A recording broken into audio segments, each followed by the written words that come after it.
सबको जय मसीह की। मैं पास्टर लालजी विश्वकर्मा। आइए आज दिन की नई शुरुआत के लिए सुबह की प्रार्थना हर एक के लिए करते हैं। प्रार्थना शुरू करने से पहले मैं वचन के माध्यम से हर एक से बातचीत करना चाहता हूँ। आइए वचन को देखते हैं। कुलुस्सियों अध्याय 3 वचन 1 से। कुलुस्सियों अध्याय 3 वचन 1 से आइए देखते हैं।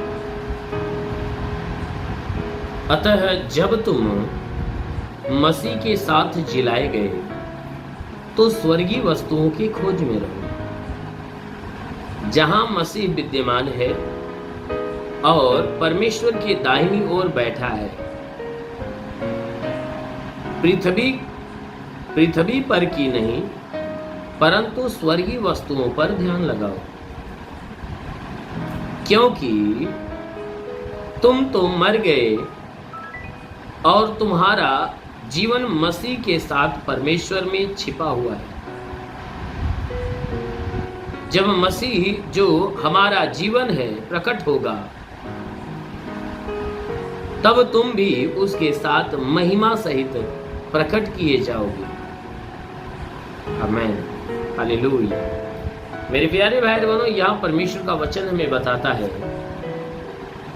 जिसमें परमेश्वर का दास है जिसका नाम प्रेरित पौलुस है, वह कह रहा है, कहता है कि अतः हे मेरे भाइयों, जब तुम मसीह के साथ जिलाए गए तो स्वर्गीय वस्तुओं की खोज में रहो। कहता है कि तुम इस बात को जानते हो कि तुम मसीह के साथ मरे और उसके साथ जिंदा हो गए। तो जब तुम मसीह के साथ मरे और जिंदा हो गए तो तुम इस संसार की वस्तुओं की खोज में क्यों बने रहते हो? कहता है तुम्हें तो स्वर्गीय वस्तुओं की खोज में लगे रहना चाहिए, ना कि इस संसार की वस्तुओं में। कहता है इस संसार की लुभावनी, संसार की दौलत के चक्कर में क्यों पड़े हुए? कहता है कि उस आत्मा के जीवन के चक्कर में पड़े रहो, क्योंकि ये संसार तुम्हारा नहीं, तुम संसार के नहीं। इसलिए कहता है कि जिस मसीह ने 2000 साल पहले आया और जिसके साथ तुम मरे और जिसके साथ जिंदा हो, वो इस संसार का नहीं था। तो जब जो हमें अपनाने वाला, जो बचाने वाला है, जो हमें जिलाने वाला है, जब आया हमें जिलाया और जिलाया, फिर वह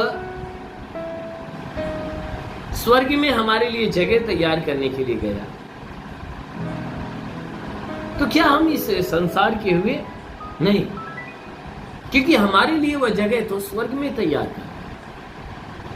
वह कहा कि मैं तुम्हारे लिए जगह स्वर्ग में तैयार करने के लिए जाता हूँ, पिता के पास जाता हूँ, ताकि तुम्हारे लिए जगह बनाऊं कि आऊंगा तो तुम्हें अपने साथ लेकर जाऊंगा। मेरे प्यारे भाई बहनों, इसीलिए ये बाइबल की वचन कहती है कि तुम इस संसार के नहीं हो, तुम तो स्वर्ग के हो। इसलिए तुम संसार की वस्तुओं की खोज में नहीं, तुम स्वर्गीय वस्तुओं की खोज में लगे रहो। कहता है कि उस वहां की वस्तुओं की खोज में कि जहां मसीह विद्यमान है, अर्थात परमेश्वर के दाहिनी ओर बैठा है, जो परमेश्वर के दाहिनी ओर बैठा हुआ है। कहता है देखो तुम पृथ्वी पर की नहीं परंतु स्वर्गीय वस्तुओं पर ध्यान लगाओ।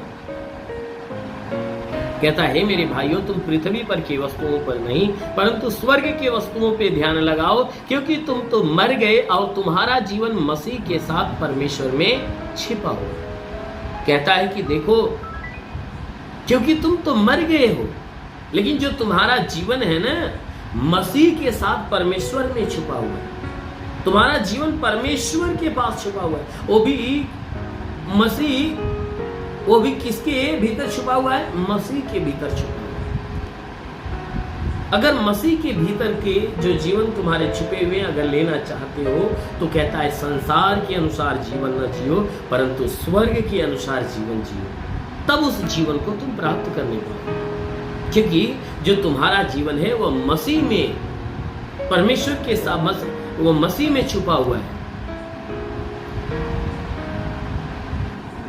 क्योंकि यीशु मसीह ने क्या कहा कि जैसे मैं पिता के अंदर और पिता मेरे अंदर है, वैसे मैं तुम्हारे अंदर और तुम मेरे अंदर। इसीलिए यहाँ वचन कहता है कि देखो कि जो तुम्हारा जीवन है ना मसीह के साथ, मसीह के भीतर छुपा हुआ है, परमेश्वर में छुपा हुआ है। कहता है कि जब मसीह जो हमारा जीवन है प्रकट होगा, जब मसीह यानी हमारा जीवन जिसके द्वारा हमें जीवन मिलता है, जिसके भीतर हमारा जीवन है, कहता है जब वह प्रकट होगा अर्थात आएगा तो तुम भी उसके साथ महिमा सहित प्रकट किए जाओगे। जब वो आएगा तो तुम भी क्या करोगे, महिमा के साथ तुम उसके साथ प्रकट हो जाओगे। यानी जैसे वह अविनाशी स्वरूप में होकर वह पृथ्वी पे आएगा, तुम भी उसके साथ अविनाशी किए जाओगे, तुम भी उसके सामने प्रकट किए जाओगे। इसलिए मेरे प्यारे भाई, आप चाहते हो कि मसीह के साथ आप प्रकट हो उसके आने के समय, तो कहता है, वचन कहता है कि संसार के वस्तुओं की खोज में मत रहो, तुम हमेशा उस स्वर्गीय वस्तुओं की खोज में बने रहो, उस परमेश्वर की इच्छा को पूरा करने में बने रहो। जरूर है कि आप परमेश्वर के राज्य के वारिस बनेंगे। आमीन।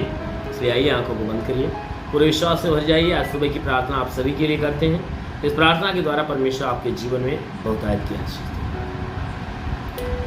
वो धन्यवाद करता हूँ मेरे प्रभु परमेश्वर, सृष्टि के मालिक, तेरा धन्यवाद, तेरी महिमा करता है सुराजा, तेरे नाम में प्रार्थना करता है पिता, अपने पवित्र तेजस्वी सामर्थ्य बलवंत हाथों को बढ़ाकर इनके शरीर को स्पर्श कर, ताकि इनके जीवन में जितने दुख है, तकलीफ है, बीमारियां सब बिल्कुल बाहर निकलने पाए। हे परमेश्वर, प्रार्थना करते हैं इनके शरीर में चाहे जो बीमारियां, प्रभु यीशु तेरे नाम में आदेश करता हूँ सारी बीमारी निकल जाए।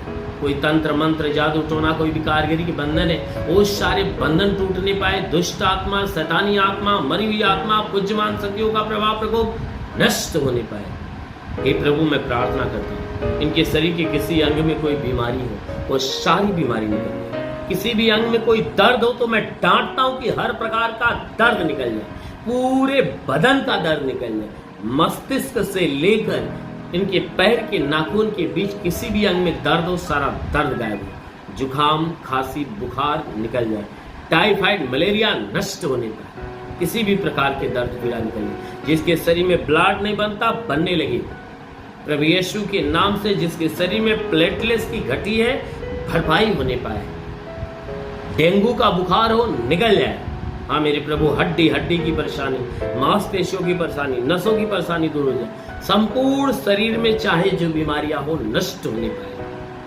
हाँ मेरे महान परमेश्वर, प्रार्थना करते पिता, जिसका लीवर काम नहीं करता चंगा हो जाए, किडनी काम नहीं करती चंगा हो जाए, फेफड़ा काम नहीं करता चंगा हो जाए। हर प्रकार की लाइलाज बीमारियां यीशु के नाम से बाहर हो। हाँ मेरे प्रभु, मैं प्रार्थना करता जितने पढ़ाई लिखाई करने वाले उनकी पढ़ाई लिखाई के क्षेत्र में आशीष दे, पढ़ाई लिखाई में आगे बढ़े, जीवन के लक्ष्य को पूरा करें। हे परमेश्वर, हम प्रार्थना करते पिता, जितने कमाने वाले लोग हैं, हे परमेश्वर उन्हें आशीष दे, ताकि उनकी कमाई में बरकत हो।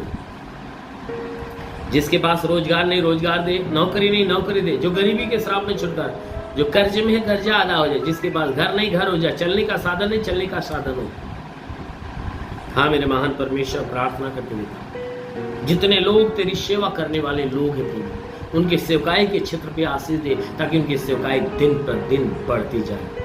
प्रभु, अपने दूतों को भेजकर उनकी मदद, उनकी सहायता कर, ताकि वह तेरे मार्ग में बने रहे, तेरे विश्वास में बने रहे। हम प्रार्थना करते पिता, हे परमेश्वर, जितने लोग इस प्रार्थना को सुन रहे हैं, उनके जीवन में तू आशीष दे, उनके घर में आशीष दे, उनके परिवार में आशीष दे, उनके गांव नगर में आशीष दे, उनके जिले में आशीष दे, उनके प्रदेश में आशीष दे, इस भारत देश को आशीष दे, ताकि यह देश मनोहर देश बने। इस देश में दूध और मधु की धाराएं बने पाए। इस देश के जितनी अर्थव्यवस्था प्रभु ठीक ढंग से चलने पाए। हे प्रभु, इस देश के शासन प्रशासन के जितने भी अधिकारी प्रभु उन्हें आशीष दे, ताकि हे परमेश्वर तेरी आशीषों में पले बड़े और चंगे रहे। मेरे महान परमेश्वर ने ज्ञान बुद्धि से भर, ताकि इस देश की और देश की जनता की सेवा ठीक ढंग से करने पाए।